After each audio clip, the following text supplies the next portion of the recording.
translation is not a rewrite. So I can go into the Dead Sea Scrolls in the old ancient texts, and it's going to say the same thing that my KJV Bible says, because it's a translation. Now, the Quran came, what, 500 years after the scriptures was written? We can at least agree to that. So now my problem is, now you're coming out of this book, and then you're going back into this book, and I'm still stuck on what the Bible says. I should have no other gods before me, right? So now, but you're saying, if there's no other gods, and we know the God of the Bible that it's talking about is the God of the Bible, then how are you now going to Muhammad when he's not even mentioned in the scripture? What I'm saying is, I'm looking at ideologies. I'm not saying that I believe only. Like I said, I read from the Quran. I read the Quran daily. Like I believe that Jesus is the God of the world. I believe that Jesus is the Son of God. You read inside of the Quran, it tells you that, you know, there's nobody worth their worship other than Allah behind it. So we say how Jesus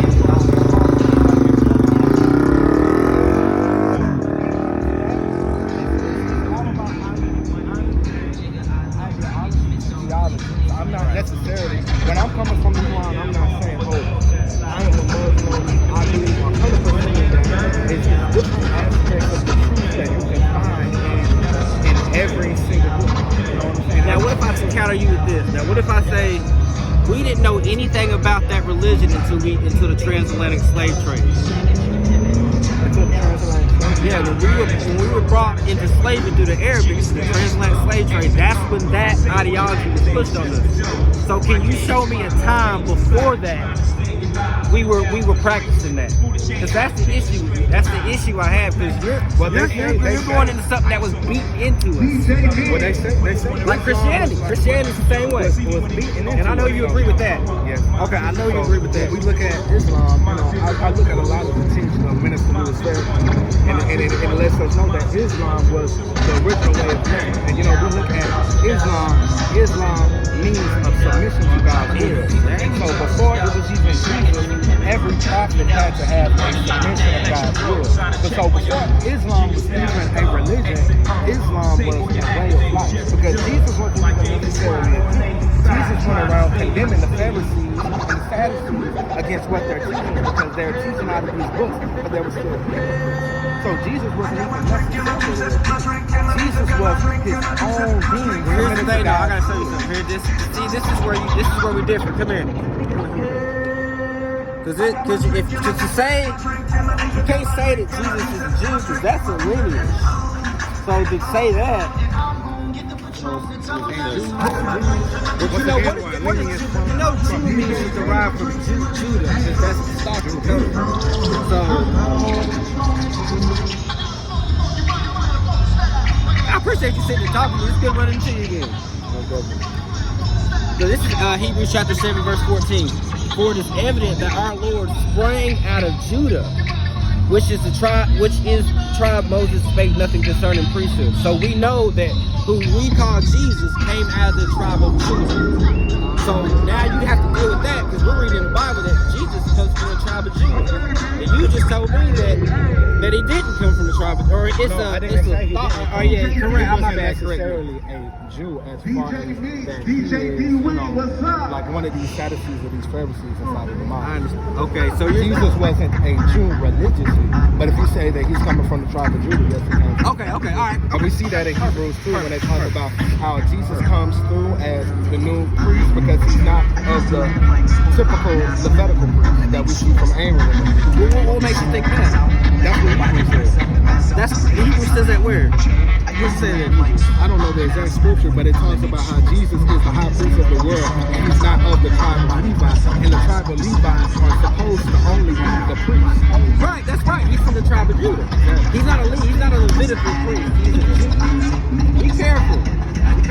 Yeah, he's not a Levite. Yeah, I agree. He's not a Levite. He's a Jew. That's two different tribes of the 12 tribes of Israel. So we agree on that. There's no quarrels right there. So now my second question, and I'll let you get back. You probably have a form, ain't you? Okay, cool, perfect. So the Quran says you can beat your wife. How do you feel about that? Right, you may not.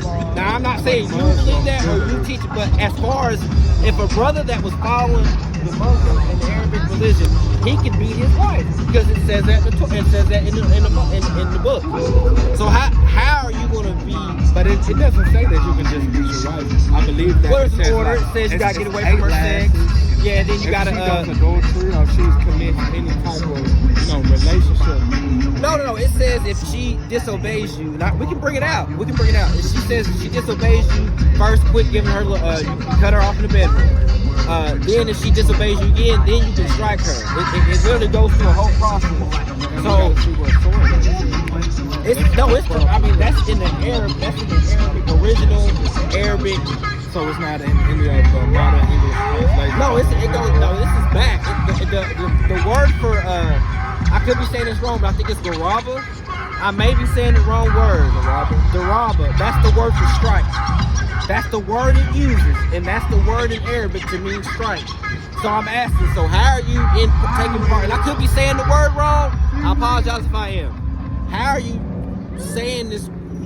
How are you okay with an ideology that you can beat your women? I mean, I don't necessarily believe in every ideology of the Quran. You know me, as far as how I study, I take every religion and I point out the truth in it, and I separate it from the falsehood. Like even with Buddhism, Buddhism's ideologies are very close to Christ's ideology.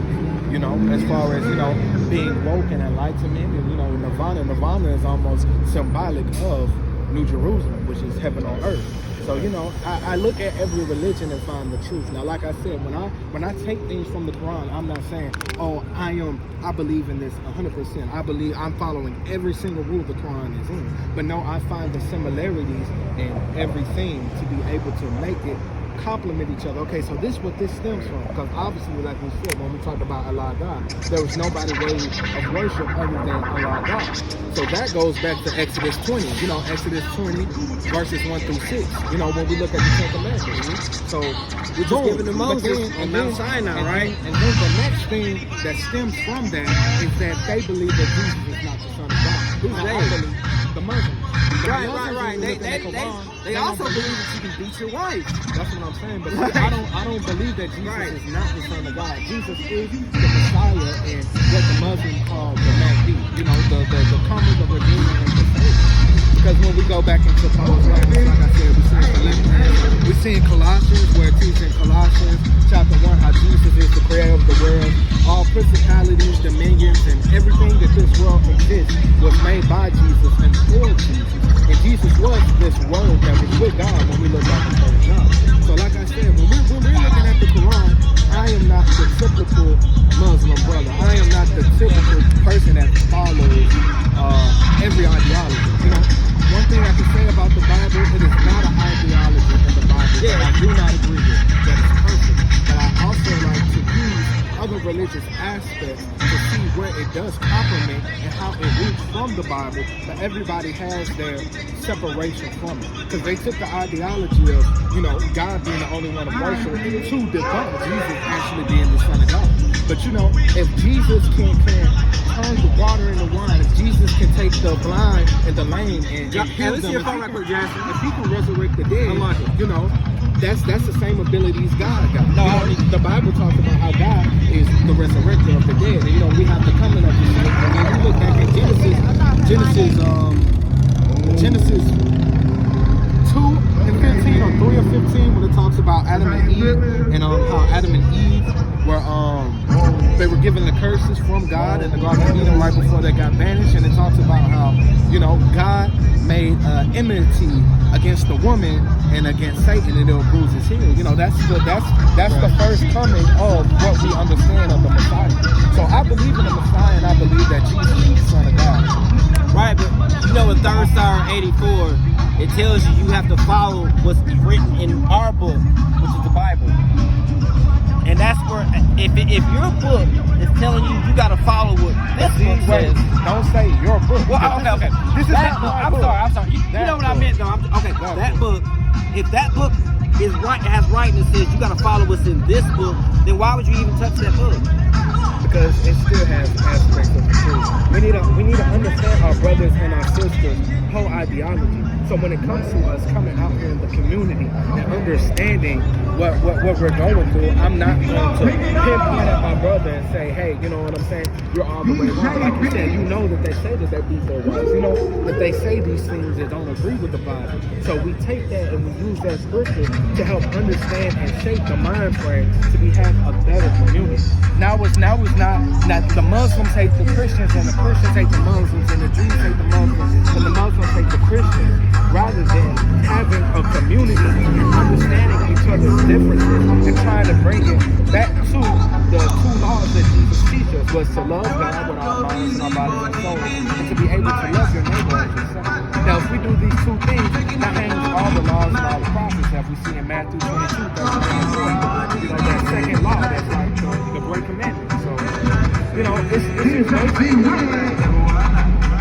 we don't want to pinpoint at anybody, bro. We want to understand everybody's aspect of their religion and how clearly bring the Bible into it too. We can debunk it. So why are we debunking it? Are we debunking it to be like, hey, you're wrong? Like what you say is wrong?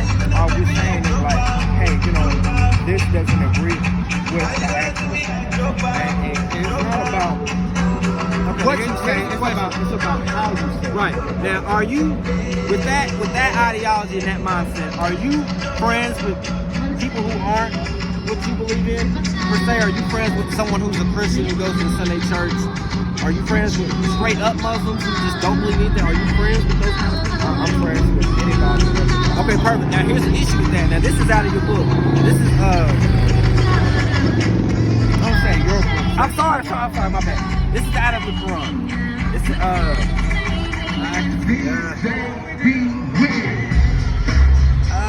can't say it. I don't want to butcher what Bert Wood is saying. Hold on. It's 551. I don't want to chop the name up and say bad. But it says, it says, you have attained the faith. Do not take Jews and the Christians for your allies. So in the book that you use, it tells you can't even be friends with no Christian or nobody who doesn't believe in what you believe in. So then, at your book, in the book that you come out of, I don't need to say your book, I'm sorry. In that book, why is it saying you can't be friends with Christians, with people who are not into what you're into? So you be breaking, in your own book, you be breaking that law. See, in this other scripture, where it does say that, you know, that but that's an error. That's an error. In this other verses inside the Quran that talks about how Jews and Christians and Muslims should get along. So, you know, it gets deep into the study. I'm not all the way far in where I but can you admit that that sounds like a contradiction? Can you? Okay, all right. As long as you can agree with that, that's cool. And okay, but we gotta get harping on this whole. But you don't believe in the whole beating woman thing. But if a brother who believes in your ideology comes in and don't say it. I'm sorry. In that ideology, in that pertaining ideology, you couldn't correct him. You couldn't say he was wrong, right? I mean, that's exactly right. Okay, but he could go to that verse and he'd be like, no, the Quran says I can do that. But just because the scripture says something doesn't mean that it's wrong. Bring them out. I agree with what you're saying, but that just to me though just sounds like that's what they believe. Well, the Bible has to be. That's the thing. The Bible has been talking with because you Israelite brothers, y'all believe in the Bible. Those are the books that have been taken out of the Bible. Okay, taken out and changed is two different things. We use the Protestant Bible, which is 66 books. I have the original King James version with all the books. Yeah, a Protestant Bible. The Protestant did that. This little homosexual by the name of James White or whatever it is. He's the one who took that out of the Bible. That was them. It ain't their book. It ain't them to be taking it out of. You know what I'm saying? So that would be. I agree with it. The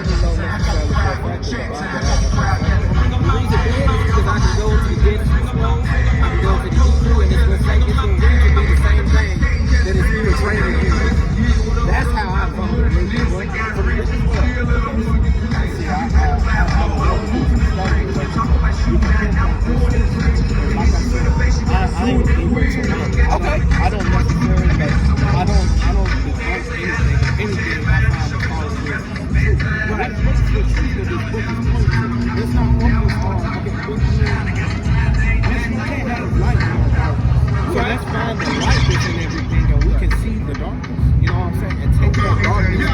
away from the law to be able to show that, you know, all of these religions at the end of the day are still pointing to the same concept at the end of the day, which is, you know, so to be able to worship our God. And, you know, it comes back as in a community, brother. Like, we have to understand each other. Like, you as a Christian, a Mormon believes in the same thing that you believe. No, a Mormon believes that Christ is coming back for everyone and coming to save all.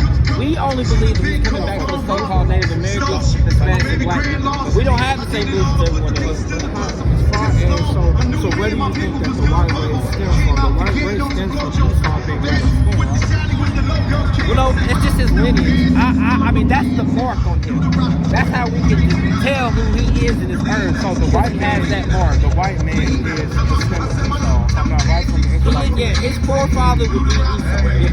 Okay, so at the end of the day, Esau is Jacob's twin. Yes, so exactly. due to genetics, at the end of the day, Esau has the same father as Jacob. He does. So at the end of the day, but was he given the blessings though? But that's the thing. Hebrews 12 and 16 says, let's just read it. Hold on, here, hold this. Team pocket. Because that's a good point. That's a good point. Now let's get into that. I already know what you're about to bring up. But let's just read it though for the camera's edification. But that's a great point. Now let's read Hebrews 12 and 16. Lest there be any fornicator or profane person as Esau, for one morsel of meat he sold his birthright. So we know Esau sold his birthright, and he is our twin brother, but he sold his birthright. For ye know that hereafterwards, when he would have inherited the blessings, he was rejected, for he found no place of repentance, though he sought it out carefully with tears. So even though the white man can cry for whatever he wants, according to this Bible, he has no salvation, he has no repentance, and he's already cried for it.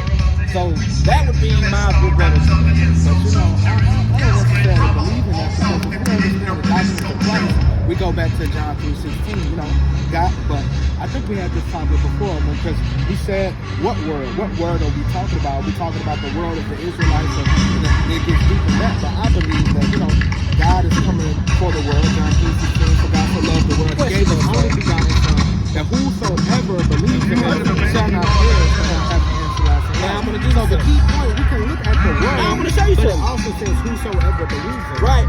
Okay, so we're gonna keep that in context. Let's go to John 3. What does John 3:14 say? What does it say 2 verses up? I think we talked about, it talks about Moses. Let's go back to it. Yeah, let's go to it. Let's go to it. Because this is context is important, right? Yes, sir. Are you performing tonight? Oh, I missed it. Okay, all right. I'll be we have the Clout Trap finale on Tuesday. We have the BTC show on Yeah, Thursday. go and shout it out. Shout it out. Hip Hop Child, you can catch it on that page. Get all his plugs in. For sure. Okay, all right. Now this is John 3:16. Now if we just read and stopped where you said and closed the book, yeah, we believe that. But let's keep it in context. This is verse 14. And as Moses lifted up the serpent in the wilderness, who did Moses lift up the serpent for in the wilderness? The Son of Man. Which is who? Who did he lift it up to? Let's go to it. It's Numbers 21 and 9. It tells you. The Numbers 21 and 9. And Moses made a serpent of brass and put upon the pole, and it came to pass that the serpent had bit any man that when he beheld the serpent of brass he lived, and the children of Israel set forward. So we know he set that brass, that staff, he set up for the children of Israel. Now, so he can't be, so in 2 verses up, if it says, and as Moses lifted up, meaning and as, just like Moses lifted up the serpent for the Israelites then, God is coming back to save his only begotten right now. And if you go further up, this is a conversation, verse 1. This is a conversation between him and Nicodemus, a ruler of the Jews. So then, how are we getting, if me or you are talking, and we're 2 Jews, right? And I say, man, yeah, you know, everybody that can come in is going to be saved. Am I talking about everyone else? I'm talking about our people, right? Because it's 2 of us talking. I wouldn't be talking about the Chinese man over there. So that would be my rebuttal to that. But I definitely want to sit down with you. Do you not believe that since the covenant is given to Isaac and Jacob, that because he sold his birthright, he doesn't still have that same right? I mean, that's just access to the covenant? Well, I mean, it says he says he sold his birthright. And it also tells you in Hebrews 8 and 8 who the new, catch. But Hold on, let's read who the new covenant is for, though. Hold on. Let's read who it's for. Hebrews 8:8. For finding fault with them, he said, behold, the days will come, the Lord, I will make a new covenant with the house of Israel and the house of Judah. It don't say everyone. He said, this new covenant is going to be made according to the covenant that I had made with their fathers in the day when I took them by out of the hand to lead them of Egypt. Exactly. It's the same. Yeah, go ahead and read. It's the same people that got taken out. And who did Moses save in the Exodus? The Israelites. After they said, says the Lord, I will put my laws into their mind and write them in their heart, and I will be to them a God, and they should be to me a people. They should not teach every man his neighbor, and every man is his brother. Saying, know the Lord, for all shall know me, for the least to the greatest. Meaning the lowest Israelites who don't know who they are going to understand who they to are. their unrighteousness and their sins and their iniquities I will remember no more. And that he saith a new covenant he have made first of old. And now the that which decay of the wax, decays and wax. because we're not in the new covenant yet. That's what that's going into.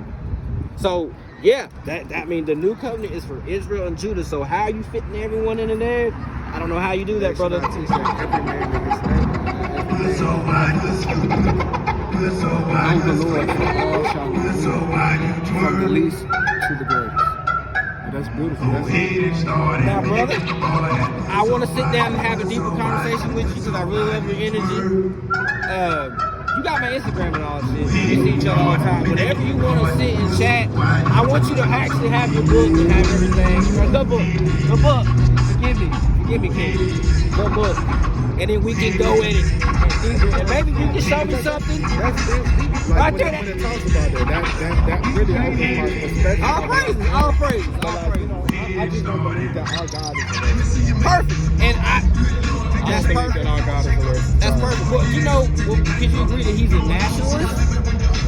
Yes, because we have that perfect. this covenant is given That's to good. these specific people, and these are God's specific chosen people. Rather, like how we just read in the text, we talked about He forgives our unrighteousness and He forgives our sins, and He will remember it no more. We're not saying that we're not better than the next man, because the next man sins and we sin as well.